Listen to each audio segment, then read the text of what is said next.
یہ ہوائیں اگر اللہ سے پوچھ کے چلتی ہیں تو اللہ کی چلے گی، اگر یہ آسمان اللہ کی چھت بنائی ہوئی ہے تو یہ اللہ ہی کتابیں ہے، اگر زمین آسمان کا درمیان اللہ کا بنایا ہوا ہے تو یہ اللہ ہی کتابیں ہے۔ یہ وہی ہوائیں ہیں جو آگ پہ چل گئی تھیں، یہ وہی زمین ہے جو قارون کے لیے پھٹ گئی تھی، یہ وہی سمندر ہے جو فرعون پہ چڑھ دوڑے تھے، یہ وہی فرشتے ہیں جنہوں نے عاد و سمود کو چیخوں سے لرزا دیا تھا، یہ وہی آسمان میں تیرنے والے کروڑوں ارب پتھر ہیں جو قوم لوط پہ تابڑ توڑ برسے تھے، یہ وہی بادل ہیں جو نوح علیہ السلام پہ قوم پہ برس اور گرجا تھا، یہ وہی طوفان ہے جو قوم سبا پہ آئے تھے۔ نہ اللہ بدلا، نہ لشکر کم ہوئے، نہ خزانے کم ہوئے، نہ قانون بدلا کہ ایڈم کا دور ہے بے حیائی کو برداشت کرے گا، ایڈم کا دور ہے مرد عورت کے اختلاط کو برداشت کرے گا، ایڈم کا دور ہے عورت بازار کی زینت بن جائے، کھلے عام مرد عورتوں کا اختلاط ہو اور اس کو تہذیب کا نام دے دیا جائے، اور اللہ بھی کہہ دے چونکہ انسان طاقتور ہو گیا ہے، ایٹمی طاقت بن گیا ہے تو مجھے بھی تھوڑا سا ان کا خیال کرنا پڑے گا۔ نہیں نہیں نہیں، وَكَذَلِكَ أَخْذُ رَبِّكَ إِذَا أَخَذَ الْقُرَىٰ وَهِيَ ظَالِمَةٌ إِنَّ أَخْذَهُ لَأَلِيمٌ شَدِيدٌ إِنَّ بَطْشَ رَبِّكَ لَشَدِيدٌ إِنَّهُ هُوَ يُبْدِئُ وَيُعِيدُ وَكَمْ قَصَمْنَا مِنْ قَرْيَةٍ كَانَتْ ظَالِمَةً وَكَمْ أَهْلَكْنَا مِنَ الْقُرُونِ مِنْ بَعْدِ نُوحٍ أَلَمْ تَرَ كَيْفَ فَعَلَ رَبُّكَ بِعَادٍ إِرَمَ ذَاتِ الْعِمَادِ التي لم يخلق مثلها في البلاد وثمود الذين جابوا الصخر بالواد وفرعون بالأوتاد ألم تر كيف فعل ربك بأصحاب الفيل ألم يجعل كيدهم في تضليل ألم ترى أفلا ينظرون۔ ان الفاظ سے اللہ تعالیٰ قرآن میں ہتھوڑے برساتا ہے، سن سن سن، تیرے اوپر ایک رب ہے جو تجھے دیکھ رہا ہے، کیا سمجھتا ہے؟ گاڑی میں سوار ہونے سے تیری طاقت بڑھ گئی، ہواؤں میں اڑنے سے تو اللہ کو چیلنج کرنے لگا، پانیوں کا سینہ چیرنے سے تو اللہ سے طاقتور ہو گیا۔ نہیں نہیں، تو وہی نطفے کی حیثیت میں ہے، بے بس بے حیثیت۔ ہم سب مجبور ہیں، وہ اکیلا جابر، یہ سب مقہور، وہ اکیلا قاہر، یہ سب مجبور، وہ اکیلا جابر، یہ سب مرحوم، وہ اکیلا راحم، یہ سب معفور، وہ اکیلا حافظ، یہ سب مملوک، وہ اکیلا مالک، یہ سب مربوط، وہ اکیلا مالک، یہ سب مخلوق، وہ اکیلا خالق۔ ہم سارے بے زور، وہ اکیلا شاہ زور، ہم سارے بے دست، وہ اکیلا بادست، ہم سارے مجبور، وہ اکیلا جابر، ہم سارے مقہور، وہ اکیلا قاہر۔ جب قومیں بے حیا ہوئی، اللہ کے عذاب کی بجلیاں کود گئیں، کوڑے برس گئے، زمین تھر تھرا اٹھی، پہاڑ ہل گئے، ہواؤں کے رخ بدل گئے، سورج کے تیور بدل گئے، آج یہ ساری نسل اسی بے حیائی کی طرف کھسک رہی ہے۔ اگر اس بے حیائی کو نہ روکا گیا اور اس مرد عورت کے اختلاف کو نہ روکا گیا تو یہ ساری دنیا عبرت کا نشان اللہ بنا دے گا۔ اللہ نے بے حیائی کو جتنا مارا ہے اتنا کفر کو بھی نہیں مارا۔ اللہ نے بے حیائی کو جتنی سزا دی ہے اتنی تو فرعون کو بھی سزا نہیں دی جو دنیا کا سب سے بڑا مجرم تھا۔ کانچوں کے وحی کی تعلیمات سے محروم ہو گئے تو کالج تہذیب بن گیا، کالج علم بن گیا۔ لڑکا کیا ڈاکٹر ہے، کر دو شادی، ڈاکٹر ہے، انسان بھی ہے کہ نہیں ہے؟ خالی یہ بھی دیکھا کہ ڈاکٹر ہے۔ لڑکا کیا ہے، بڑی فیکٹری ہے، کر دو شادی، اور یہ بھی تو دیکھو انسان بھی ہے کہ نہیں ہے۔ یہ لڑکے والے کون ہیں؟ فلاں ٹیکسٹائل والے، کر دو شادی، اور یہ بھی تو دیکھو کہ اس بچی کے اندر انسانیت بھی ہے کہ نہیں ہے۔ شکلیں دھوکہ دیتی ہیں، معلومات دھوکہ دیتے ہیں۔ اللہ کے نبی نے کہا ساری دنیا کی سب سے بہترین دولت نیک عورت ہے۔ دنیا کی سب سے بہترین دولت، دنیا کا سب سے بہترین سرمایہ، خیر متاع الدنیا، دنیا کی سب سے بہترین دولت المرأة الصالحہ، نیک عورت ہے۔ نیک عورت ہے جو دنیا کا سب سے قیمتی سرمایہ ہے۔ پر آج نیک کون دیکھتا ہے؟ تو جہیز دیکھتے ہیں۔ جہیز کتنا ہے؟ لائے گی کیا؟ ارے ظالم جو تمہیں بیٹی دے رہا ہے تو ڈوب کے نہ مرا، تجھ پر عذاب کے کوڑے نہ برسے۔ جب تم نے اس کی بیٹی کو اتنا بے قیمت کر دیا کہ لائے گی کیا، دو گے کیا؟ اگر یہ دنیا جزا سزا کا جہان ہوتا تو سب سے پہلے اللہ ان کو پکڑتا جنہوں نے غریبوں کی زندگی کو اجیرن کر کے رکھ دیا۔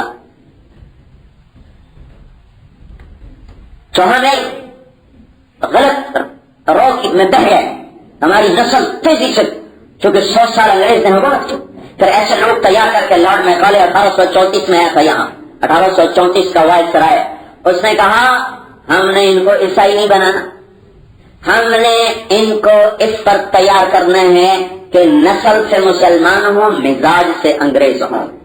ہم نے ایسی نسل تیار کرنی ہے جو نسل مسلمان ہو، مزاج انگریز ہو. ہمیں ان کو عیسائی نہیں بنانا، ہمیں انہیں اپنا ہم مزاج بنانا ہے. تو اس پر ایک نصاب تعلیم تیار کیا گیا، اس کو ہمارے اندر پھیلایا گیا، اس میں سب بات دکھائے گئے. آج ہماری بیٹیاں بھی پھنس گئی، بیٹے بھی پھنس گئے، ہمارے بڑے بھی پھنسے، ہماری بڑیاں بھی پھنسی. ہم تو 55 سال کے غلط قدموں کے ہم اب اس وقت کانٹے چن رہے ہیں. یہ سب کچھ اگر اسی طرح چلتا رہا تو یہ سب کو توڑنا اللہ کے لیے کوئی مشکل نہیں ہے. اس دھرتی آپ میرے گھر میں چھلکے پھینکتے رہیں، میں کتنا ہی معاف کرنے والا ہوں. آخر تو مجھے تو آئے گا. بھائی تو نے کیا سمجھا ہوا ہے؟ تجھے کیا سمجھا ہوا ہے؟ اس دھرتی پہ اللہ پاک بڑی حلیم ذات، اس دھرتی پہ جس درجے کی اب بے حیائی ہو رہی ہے یہ خود بتا رہی ہے کہ اللہ اب اپنے آنگن کو صاف کرے گا. اب اللہ اپنے آنگن کو صاف کرے گا، یا لوگ توبہ کریں گے یا پھر انہیں اللہ کی پکڑ کا شکار ہونا پڑے گا. تو ہماری اکائی خراب ہوگی. میں بات تو کچھ اور بتانا چاہتا ہوں. ہماری اکائی خراب ہو گئی، گھر کی زندگی ٹوٹ گئی. گھر کی زندگی کیا تھی جو اللہ تعالیٰ نے مرد اور عورت کو ساتھ ملایا. اب غور کریں، اللہ نے ہمیں اسلام دیا، سبحان اللہ. کہ بچے پیدا ہو تو مجھے اچانک ایک حدیث یاد آئی، پتہ نہیں کتنے سال کے بعد. جب کسی گھر میں بیٹی پیدا ہوتی ہے اور ماں اور باپ اس کا برا نہیں مناتے، چونکہ ہمارے یہاں یہ آزادی ہے، بچے پیدا ہو جائے تو برا محسوس کرتے ہیں، وہ لڑکی کو کوسنا شروع کر دیتے ہیں جیسے اس بیچاری کا اپنا ذاتی فیل ہو. ایسے نادانی کا دور آیا ہوا ہے. کسی گھر میں بیٹی پیدا ہو اور وہ اس پر دل میں برا نہ محسوس کرے، بلکہ اس کو اللہ پاک کی نعمت شمار کرے، تو ایک آسمان سے فرشتہ اترتا ہے جس کے زمرد کے پر ہوتے ہیں، اور آ کر ان پروں کو بچی پر پھیلا دیتا ہے اور کہتا ہے ضعیفتن خرجت من ضعیفتن، تو بھی کمزور ہے مرد کی نسبت، تجھے ایک کمزور نہیں جانا ہے، وہ بھی عورت ہی ہے. تو بھی کمزور ہے، تیری ماں بھی کمزور ہے، تم دونوں پہ جو خرچ کرے گا اللہ قیامت تک اس کا بھلا کرے گا. فرشتہ آسمان سے اتر کر دعا دیتا ہے. اللہ تعالیٰ نے اسلام میں عورت کو یوں بلند کیا. یہ وہ دور، اس دور میں حضور یہ حدیث سنا رہے ہیں جس دور میں بچی کو پیدا ہوتے ہی دفن کر دیا جاتا تھا کہ کتنے آ گئے. تو اس دور میں اللہ کے نبی نے یہ ارشاد فرمایا کہ تمہیں مبارک ہو، خود اللہ کے نبی کے گھر میں پہلی بیٹی ہوئی، زینب پیدا ہوئی. پہلی اللہ نے بیٹی عطا فرمائی. 4 بیٹیاں خود اپنے نبی کو دی، بیٹے سارے اٹھا لیے، بیٹیاں سب کے نکاح کر کے اپنے گھروں سے رخصت کیا. پھر چونکہ بیٹی بوجھ تھی تو آپ نے فرمان کفل بنتین انا وهو فی الجنت کہاتین، جس نے 2 بیٹیوں کو کفالت کی اور ان کو پروان چڑھایا اور ان کی شادی کر دی تو میں اور وہ جنت میں اس طرح اکٹھے ہوں گے. 2 انگلیوں کو ایسے ملا دیا، 2 انگلیوں سے ملا دیا کہ میں اور وہ جنت میں یوں ہوں گے. 2 انگلیاں سے رکھیں. تو اللہ نے عورت کو یوں مقام دیا کہ ماں کی گود تھی، باپ کی شفقت دی، بھائیوں کا ساتھ دیا، ایک حفاظتی احساس اس کی عزت کے گرد قائم کر دیا.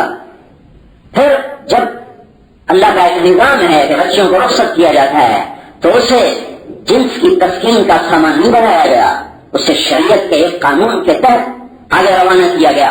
تو ایک باعزت طریقے کے ساتھ اور ایک شرافت کے ساتھ خود بھائی اپنے ہاتھوں سے اپنی بہن کو، اپنی بیٹی کو روانہ کرتے ہیں. یہ لذتوں کا رشتہ قائم نہیں ہو رہا، یہ اصولوں کا، شریعت کا رشتہ قائم ہو رہا ہے. یورپ نے کیا کیا؟ لذت کی بنیاد پر رشتہ قائم کیا. مرد لڑکی سے بھر گیا تو چھوڑ کے چلا گیا، لڑکی مرد سے بھر گئی تو چھوڑ کے چلی گئی. آئے دن گھروں سے ٹوٹتے رہے، پیالے چھلکتے رہے اور جام ٹوٹتے رہے اور زندگی آوارہ ہو گئی.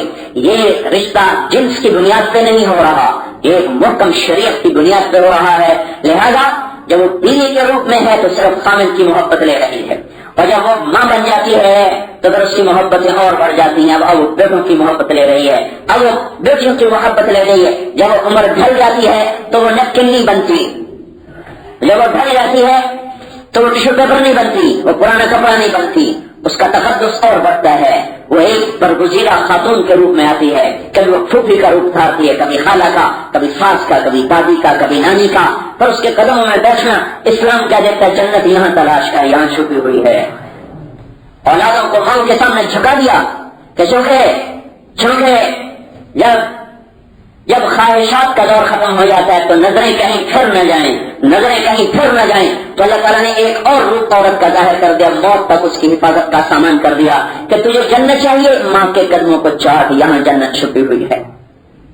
ایک صحابی آیا، یا رسول اللہ سب سے زیادہ میری خدمت کا کون حقدار ہے؟ آپ نے کہا تیری ماں. کا اس کے بعد تیری ماں، کا اس کے بعد تیری ماں، کا اس کے بعد تیرا باپ. چوتھے نمبر پہ باپ کو فرمایا. اللہ نے ہمیں خوبصورت زندگی دی، ہم تو بے بنیاد نہ تھے، بے سند نہ تھے، ہماری تو ہر چیز محکم تھی. ہمیں تو نبی پاک صلی اللہ علیہ وسلم کی راہبری حاصل تھی، ان کی روشنی ہمیں حاصل تھی. حضرت حفصہ عائشہ رضی اللہ تعالی عنہما تشریف فرمائے. عبداللہ بن ام مکتوم نابینا صحابی ہیں اور بوڑھے صحابی ہیں، جوان میں بوڑھے. تو آپ نے حضرت عائشہ حفصہ مائیں، ساری کائنات کے مسلمانوں کی مائیں، کائنات کی افضل ترین عورتیں، یا نساء النبی لستن کاحد من النساء. قرآن اللہ کے نبی کی عورتوں کی تعریف کر رہا ہے کہ اے میرے نبی کی عورتوں، تمہارے جیسی عورت کائنات میں کوئی ہے ہی کوئی نہیں. اور اللہ نے سارے قرآن میں عورتوں کو مرأہ کے لفظ سے خطاب دیا، حضور کی عورتوں کو زوج کے لفظ سے نوازا ہے. ساری عورتوں کو مرأتن. ابراہیم علیہ السلام کی عورت اقبلت امرأتہ، نوح علیہ السلام کی عورت امرأت نوح، لوط علیہ السلام کی عورت امرأت لوط، اور فرعون کی عورت جو نافرمان بردار تھی بلکہ آگے چل کے حضور کی بیوی بننے والی ہیں، امرأت فرعون. اور مریم کی والدہ امرأت عمران. ہر جگہ امرأ کہتے ہیں جس سے خواہش کو پورا، امرأ کہتے ہیں مؤنث کو، امرأ مؤنث کو. لیکن اللہ تعالیٰ نے ہمارے نبی کی عورتوں کو امرأ نہیں کہا بلکہ زوج کہا. زوج مرد کو بھی کہتے ہیں، زوج عورت کو بھی کہتے ہیں. کیا کہا؟ وَأَزْوَاجُهُ أُمَّهَاتُهُمْ تَبْتَغِي مَرْضَاتَ أَزْوَاجِهِ إِذْ أَسَرَّ النَّبِيُّ إِلَىٰ بَعْضِ أَزْوَاجِهِ حَدِيثًا. زوج کا لفظ حضور کی بیویوں کے لیے آیا ہے، باقی عورتوں کے لیے مرأة، ہمارے نبی کی عورتوں کے لیے زوج. زوج کیسے کہتے ہیں؟ جس سے ضرورت پوری ہو. نہ زوج کیسے کہتے ہیں؟ جو زندگی کا ساتھی بن جائے، غم کا بھی ساتھی ہو، خوشی کا بھی ساتھی ہو، کام میں بھی ساتھی ہو، مقصد میں بھی ساتھی ہو، دکھ سکھ کا بھی ساتھی ہو، سفر اور حضر کا بھی ساتھی ہو، جو زندگی کا تنگیا بن جائے، حصہ بن جائے، اس کو کہتے ہیں زوج. تو اللہ تعالیٰ نے اپنے نبی کی بیویوں کو زوج کا خطاب دیا اور ان کو مسلمانوں کی مائیں بنایا. پھر اعلان کیا تمہارے جیسی عورت دھرتی پہ ہے کوئی نہیں. ان کو اللہ کے نبی نے کہا تم پردے میں چلی جاؤ. انہوں نے کہا یا رسول اللہ یہ تو اندھا ہے. عبداللہ بن ام مکتوم وہ آدمی ہے جس کے بارے میں اللہ نے حضور کو تنبیہ کر دی تھی، یہ وہ آدمی ہے. یہ عام آدمی نہیں آیا، عام صحابی نہیں آیا. صحابی تو کوئی بھی عام نہیں ہے، لیکن آپس میں تو درجہ بندی ہے. یہ وہ آدمی ہے کہ حضور صلی اللہ علیہ وسلم قریش مکہ کو سمجھا رہے تھے، یہ نابینا غریب مسکین اوپر سے آ گیا، یا رسول اللہ مجھے بھی کچھ سکھائیے. اس کو نہیں پتا کہ یہاں سردار بیٹھے ہیں. سرداروں کا مزاج یہ تھا کہ جب کوئی غریب آ کر بیٹھتا تو متکبر ہو جاتے اور کسی کو قریب بیٹھنا گوارا نہ کرتے. تو آپ کے دل میں خیال آیا، یہ ایسے وقت میں آیا جب یہ میری بات سن رہے تھے، ابھی آ گیا، اب یہ میری بات نہیں سنیں گے. تو آپ نے عبداللہ کی طرف توجہ نہیں فرمائی اور انہی سے بات کرتے رہے. وہ کہتے رہے یا رسول اللہ مجھے کچھ سمجھائیے، بتائیے. آپ نے اور نہیں کیا، بات ان سے کرتے رہے. ابھی یہ مکالمہ چل رہا تھا کہ ایک دم جبریل نے آ کے دھماکہ کیا، اللہ کیوں تیرا چہرہ بدل گیا؟ بس اللہ تیرا منہ کیوں پھر گیا؟ تیرے ماتھے پہ بل کیوں پڑ گیا؟ انجاءہ الاعمى، اس لیے کہ ایک اندھا تیرے پاس آ گیا. وما يدريك لعله يزكى او يذكر فتنفعه الذكرى. تو یہ خبر بھی ہے کیسے اندر کے جذبے لے کر ہی آیا ہے جیسے تیری محبت میں آیا، اپنے رب کی محبت میں آیا، تیرے رب کے شوق میں آیا، تو اس سے تو منہ پھیر رہا اور جن کی کوئی قیمت نہیں کرے آپ کے دربار ورنہ من کا سکتا فانتعن ہوتا رہا، اور جو تیرے طرف بھاگ کیا رہا ہے تو اس سے منہ پھیر رہا. اما من جاءک یسعی وهو یخشی فانت عنہ تلہا، جو خود اچھا حرف کی بات ہے. واما من جاءک، جو تیرے پاس آیا، بات یہاں ختم ہو جاتی تھی، لیکن اللہ کو عبداللہ کی چال اور اندر کا جذبہ ایسا پسند آیا کہ اللہ نے وہ بھی بیان کیا. وہ اما من جاءک یسعی، وہ جو آیا تیری طرف دوڑتا ہوا، وہ یخشی، اندر سے تھرتھرا رہا تھا، اندر سے کانپ رہا تھا. نبوت کا دربار ہے، کوئی بے ادبی نہ ہو جائے، اللہ کی بات پوچھنی ہے، کوئی گستاخی نہ ہو جائے. وہ تو تیرے رب سے ڈرتا آ رہا، لرزاں و ترساں آ رہا، تھرتھراتا آ رہا، کانپتے وجود کے ساتھ، لرزتے دل کے ساتھ، کپکپیدہ زبان کے ساتھ آ رہا، تو اس سے تو منہ پھیر رہا. اور جس کو تیری پرواہی ہی نہیں ہے، اما من استغنا، جس کو تیری ضرورت کوئی نہیں تو ان کے پیچھے پڑا ہوا ہے. اما من استغنا فانت له تصدى، یہ وہ آدمی ہے، یہ وہ آدمی ہے. قرآن آیا لا يستوي القاعدون من المؤمنين والمجاهدون في سبيل الله، یہ اس طرح قرآن آیا. گھر بیٹھا ہوا اور اللہ کی راہ میں چلنے والا برابر نہیں ہو سکتا ہے. یہ بیٹھے ہوئے تھے، کہنے گئے میرے مولا مجھے بھی پھنسا دیا، میں تو اندھا ہوں، کوئی میرے بارے میں گنجائش نکال. سن لو اے میرے مولا، یہ میرے ساتھ کیا کر دیا؟ تو کہہ رہا ہے کہ گھر بیٹھا ہوا اور تیری راہ میں پھرنے والا برابر نہیں ہو سکتا، تو میری تو آنکھیں نہیں، میں کیسے جاؤں تیری راہوں میں؟ یا میرے بارے میں گنجائش نکال. جبریل واپس جا چکے تھے، دوبارہ ایک لفظ لے کر آیا عبداللہ کی خاطر، ایک لفظ آیا غیر اولے غرر. کہ یا رسول اللہ اب آیت یوں پڑھی ہے، یا رسول اللہ اب آیت یوں پڑھی ہے لا يستوي القاعدون من المؤمنین غیر اولي الضرر والمجاہدون فی سبیل اللہ. یہ وہ شخص ہے جس کے لیے اللہ نے قرآن میں ایک لفظ بڑھا کر بھیجا. اگر اللہ پہلے بھی تو بھیج سکتا تھا. عبداللہ کی شان بتائیے، یہ آدمی میری نظر میں ایک اونچا ہے، اس کے لیے میں ایک لفظ پیچھے رکھا تھا، دوبارہ بھیج رہا ہوں. اس کو آمنا سامنا ہے. اور اللہ کا نبی کہہ رہا پردے میں جاؤ، وہ فرماتی ہے تو اندھا ہے، اور ہمارے نبی فرماتے ہیں تم تو اندھی نہیں ہو. تو کیا نبی کی عورتوں کو پر کوئی شک ہے؟ نہیں، نبی کی آنے والی امت کی بے شمار بیٹیاں ہیں جو یہ حدود توڑ جائیں گی. ان کو سمجھانے کے لیے ہے کہ ہوش میں آؤ، پردہ دل کا نہیں ہوتا، پردہ چہرے کا ہوتا ہے. دل تو پہلی پردوں میں چھپا ہوا ہے.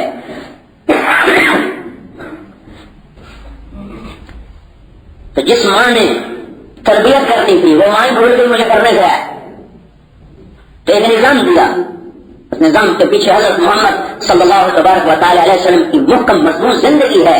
ٹھیک سے نہیں ہو کہ اللہ تعالیٰ نے کسی نبی کی تعلیمات کو باقی نہیں رکھا، سب کی تعلیمات ختم ہو.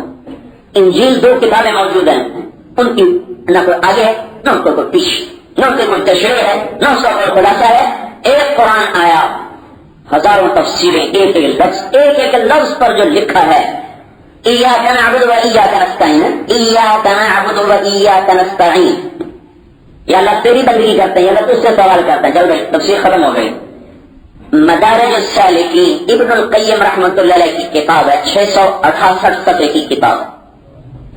100 صفحہ وہ چلتے ہیں سورۃ فاتحہ کا اجمالی تشریح کرتے ہیں. پھر اس کے بعد وہ ایاک نعبد و ایاک نستعین پر اس شخص نے قلم اٹھایا ہے.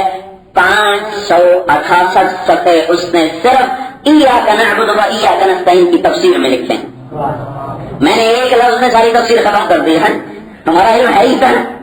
ایاک نعبد، یا اللہ صرف تیری بندگی، و ایاک نستعین، یا اللہ صرف تجھ سے سوال. چل بھائی مولوی طارق جمیل کا علم ختم. ابن القیم اس لفظ پہ چلا ہے اور 568 صفحے لکھتا گیا. اور میرے پاس نسخہ بھی پرانا ہے اور اس کے الفاظ بھی تنگ ہیں. اگر اسے کو کھلا دیا جائے تو 1000 صفحے کی کتاب ہے جو ایک لفظ پر وہ شخص چلا ہے. یہ تھا اللہ کی حفاظت کا انتظام. چونکہ اس قرآن کو باقی رہنا تھا قیامت تک، تو اللہ پاک نے اس کی تعلیمات کو محفوظ رکھا. ہمارے نبی کو کی تعلیمات کو قیامت تک باقی رہنا تھا، تو اللہ پاک نے ہمارے نبی کی تعلیمات کو محفوظ رکھا، اس کی زندگی کو محفوظ رکھا. اس کی زندگی کا کوئی گوشہ چھپا ہوا نہیں. اس کے گھر کا، اس کی شادی کا، اس کے ازدواجی زندگی کا، اس کی رات کا، اس کے دن کا، ان کی بیویوں کی زندگی کا، معاشرت کا، معیشت کا، اخلاقیات کا کوئی گوشہ چھپا ہوا نہیں، تاکہ کوئی قیامت کے دن یہ نہ کہہ سکے ہم کا پتہ ہی کوئی نہیں تم نے پوچھا ہی نہیں. ابھی تو ہمارے اور ہمارے نبی کے درمیان صرف 1423 سال کا فاصلہ ہے. پیچھے ہمارے نبی اور آدم علیہ السلام کے درمیان 10,000 سال کا فاصلہ ہے. اللہ نے 10,000 سال میں حضور کے نسب نامے میں کسی ایک جگہ بھی جوڑ نہیں پڑنے دیا. کسی نبی کا نسب معبود نہیں ہے، لیکن 10,000 سال کو اللہ نے یوں سمیٹا ہے کہ محمد بیٹے ہیں عبد اللہ کے، محمد بن عبداللہ بن عبد المطلب بن ہاشم بن عبد مناف بن قصی بن کلاب بن مرہ بن کعب بن لوی بن غالب بن فہر بن مالک بن نضر بن کنانہ بن خزیمہ بن مدرکہ بن الیاس بن مضر بن نزار بن معد بن عدنان بن اد بن حمیسہ بن سلامان بن عوس بن دوس بن قموال بن ابی بن عوام بن ناشد بن حذاء بن بلداس بن یدلاس بن طابق بن جاحم بن ناحش بن ماخي بن عيفي بن عبقر بن عبيد بن الدعاء بن حمدان بن سنبر بن يثربي بن يحزن بن يلحن بن إرعوى بن عيغي بن ديشان بن عيسر بن أغناط بن إلهام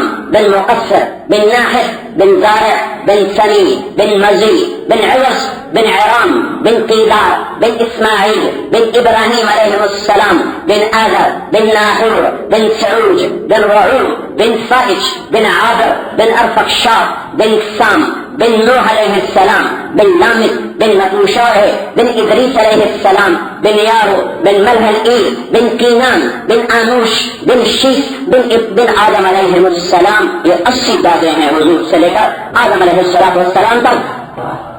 10,000 سال زندہ تاریخ موجود ہے. ایسے نبی کی عورتیں کہیں میں دیتا کرنی بند مرکی کر یہ سارے راضی کرنے لعنت ہے اس رضا پر. کیا ہو گیا؟ ان کی لگام کسی کے ہاتھ نہیں رہی، یہ ڈور کسی اور کے ہاتھ میں چل گئی، چوکٹی پتنگ بن گئی، چون بازار کی چیز بن گئی. ہاں، عزت کوئی نیلام ہونے کی چیز نہیں ہے، شریعت کوئی سمجھوتا کی چیز نہیں ہے. جان جا سکتی ہے، شریعت نہیں جا سکتی. لیکن یہ تربیت ماں نے کر دی تھی تو اللہ نے مرد عورت کو ایک بندھن میں باندھا جس کو نکاح کا نام دیا. اور پھر اب مہر نہیں دیکھتے، مہر کیا چیز ہے؟ اگر مہر نہ تو کیا اصل تو ایجاب و قبول ہو گیا، گواہوں کی موجودگی، ایجاب و قبول. لڑکی اپنے ہاتھوں سے ہم نے اپنی بیٹی کو اوروں کے گھر بھیج دیا، اس کے ساتھ کیا کریں، شکایت کریں. 500 روپیہ لکھ بھی دیا تو کیا ہے، 50 لاکھ لکھ دیں یا 5,000 لکھ دیں، یا 500 لکھ سے کیا ہے؟ مہر کیوں ہے؟ یہ مہر ایک علامت ہے کہ یہ لڑکی گھر بیٹھے گی اور اس کو کما کر اس کا خامد لا کے دے گا. یہ اس کی علامت ہے، یہ علامتی رقم ہے، اس لیے اس کو فوراً دینا ہی سنت ہے. عند طلب، یہ سب ہمارے عجم کا غلط رواج ہے. عند طلب دیا جائے گا اور غیر معجل بھی لکھ دیتے ہیں اور حمزے کے معجل کے ساتھ لکھ دیتے ہیں. یہ سب خلاف سنت چیز ہے.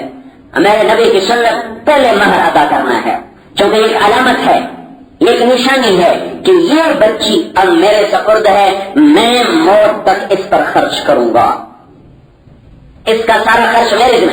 اگر اللہ نے مجھے وسعت دی ہے تو میں اس کے لحاظ سے خرچ کروں گا، اگر تنگی دی ہے تو اس کے لحاظ سے خرچ کروں گا، محنت روی ہے تو اس کے لحاظ سے خرچ کروں گا. مہر ایک علامت ہے، مہر کوئی رقم نہیں. بیٹی کی بھی کوئی رقم لگا سکتا؟ کیا خیال ہے 7 زمینیں سونے کی بنا دی جائیں تو کسی کی بیٹی کی رقم لگ سکتی ہو؟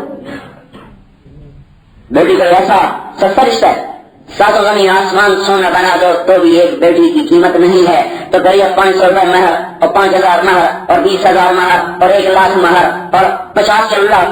ابھی ایک نکاح میں شریک تھا، وہاں مہر 50 لاکھ لکھا ہوا. ٹھیک ہے، 50 لاکھ مہر اللہ نے رزق دیا، لکھو. لیکن کیا 50 لاکھ بیٹی کی قیمت بن سکتا ہے؟ نہیں بن سکتا. اس کے ایک بال کی قیمت نہیں بن سکتی، اس کے اترے ہوئے نوکر کی قیمت نہیں بن سکتی.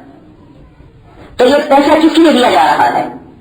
یہ اس بات پر مرد کو پابند کیا جا رہا ہے کہ موت تک اب اس لڑکی پر تو نے خرچ کرنا ہے. تو یہ لڑکیاں کیا کرے؟ یہ تو پابند ہو گیا مرد کہ یہ کما کے لائے گا، تو لڑکی کیا کرے؟ گھر میں بیٹھے رہے. اللہ نے لڑکی پر ایک زور ڈال دیا، وہ کیا ہے تجھے نسل کی تربیت کرنی ہے، تربیت تیرے ذمہ، خرچہ تیرے خاند کے ذمہ۔ پردے کا حکم کیوں نازل فرمایا؟ پردے کے حکم کو توڑ کر جاؤ یورپ کی عورت سے سوال کرو، کسی بڑھیا سے سوال کرنا کہ آزادی کیسی ہے۔ میں اس بڑھیا کو موت تک نہیں بھول سکوں گا۔ ڈیٹرائٹ میں اجتماع تھا تو میں اثر کی نماز پڑھ کے ذرا نکل گیا سیر کرنے کے لیے، تو 3-4 میل چلنے کا معمول ہے، تو ایک گلی سے گزرا، ایک بڑھیا کھڑی تھی اپنے گھر کے دروازے کے سامنے، تو 80 برس کے قریب اس کی عمر تھی، جن ویرانیوں کی عکاسی اس کے چہرے پر تھی، اور جس طرح وہ خلاؤں میں گھورتی تھی اور پھر ایسے مجمع پر نظر دوڑاتی تھی، اس نے مجھے اجنبی کو بھی بے قرار کر دیا۔ میں نے 3-4 میل اسی گلی میں پورے کیے، بجائے لمبا چکر کرنے کے میں یوں گزرتا اس کو ایسے دیکھتا جاتا، پھر وہاں سے واپس آتا پورے اس کو دیکھتا جاتا، اور میرے ٹپ آنسو گرتے۔ تنہا اس کو بڑی بھاری قیمت دینی پڑی ہے آزادی کی۔ ہمیں اللہ نے کہا گھر بیٹھو، ہماری عورت سے گھر، پردے کا حکم بھی اس لیے ہے کہ یہ کم سے کم باہر نکلے، کم سے کم باہر نکلو، گھر کا کام متاثر ہو جائے گا، گھر کی زندگی برباد ہو جائے گی۔ تربیت آسان کام نہیں ہے، دنیا کا مشکل ترین کام ہے تربیت، جبھی تو نبیوں کو دیا گیا، بادشاہوں کو کیوں نہیں دیا، سکول ماسٹروں کو کیوں نہیں دیا، وزیروں کو کیوں نہیں دیا، ٹیچروں کو کیوں نہیں دیا، نبیوں کو دیا۔ نبیوں کو دنیا کا مشکل ترین کام ہے، دعوت اور تبلیغ آسان کام کوئی نہیں، مشکل ترین کام ہے، جس کے لیے اللہ نے 1.25 لاکھ چھٹے ہوئے چھانٹ کر انسانوں کو چھانٹ کر ساری آدم علیہ السلام کی نسل کا مکھن نکال کر ان کو نبوت کا تاج پہنایا، ان کے ذمہ تربیت کا کام لگایا۔ یہ کام اللہ تعالیٰ نے ہماری عورت کے ذمہ کیا۔ قدم گھر سے باہر مت جاؤ، یہ مطلب نہیں پتوں سے نکل سکتے ہو پردے کے ساتھ۔ جب پردے میں نکلنا پڑے تو کیسا نکلو، جیسے شعیب علیہ السلام کی بیٹی آئی تھی موسیٰ علیہ السلام کو بلانے کے لیے، وجاءت احداہما تمشی علی استحیاء، ایک لڑکی آئی موسیٰ علیہ السلام کو بلانے، اور جو پانی پلا کے چلے گئے تو انہوں نے پوچھا جلدی کیسے آ گئی، انہوں نے سارا قصہ سنایا، کہا جاؤ بلا کے لاؤ۔ تو جب وہ بلانے آئی تھی تو اس کے چلنے کا جو انداز تھا وہ قرآن، وہ اللہ کو اتنا پسند آیا کہ اسے قیامت تک اللہ نے قرآن کا حصہ بنایا۔ سبحان اللہ۔